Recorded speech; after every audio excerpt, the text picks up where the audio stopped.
In a peaceful village, there was a young shepherd boy who took care of his sheep very well. The lady in the wool shop patted the boy's head when she saw him. Precious child, make sure to watch carefully over the sheep. He smiled and promised to be a good shepherd. When he went to buy winter clothes, the shopkeeper said, "Precious child, make sure to watch carefully over the sheep so we can get beautiful things of wool." I will, I promise, he said.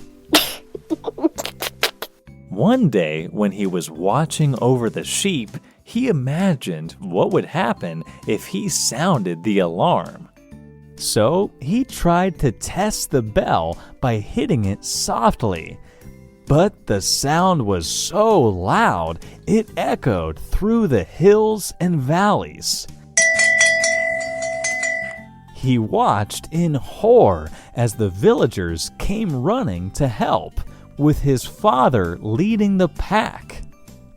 "I don't see a wolf anywhere," his father said in a booming voice. Everybody, it's just a false alarm, the naughty boy said. My cake will burn, one woman said angrily. "I have a crop to bring in. I don't have time for your silly games," said one farmer.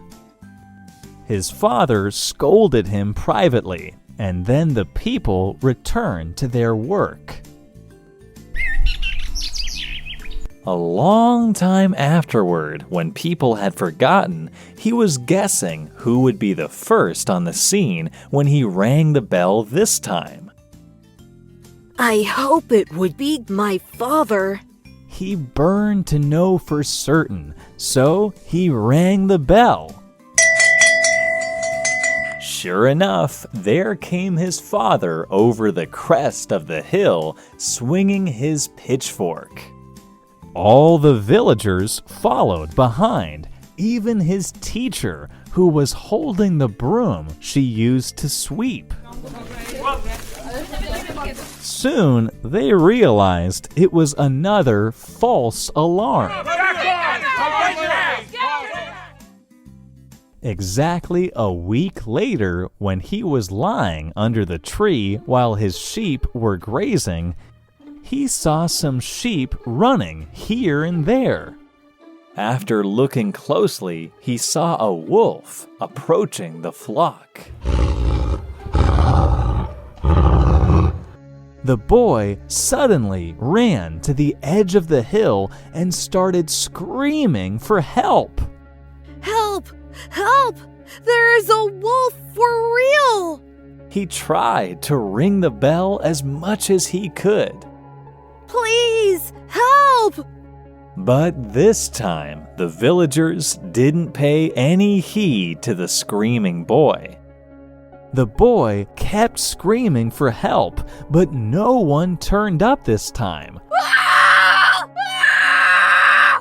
All he could do was stand there and watch his sheep getting killed by the wolf.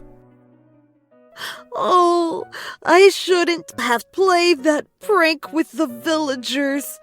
Nobody believed me when the wolf actually turned up. What should I do now?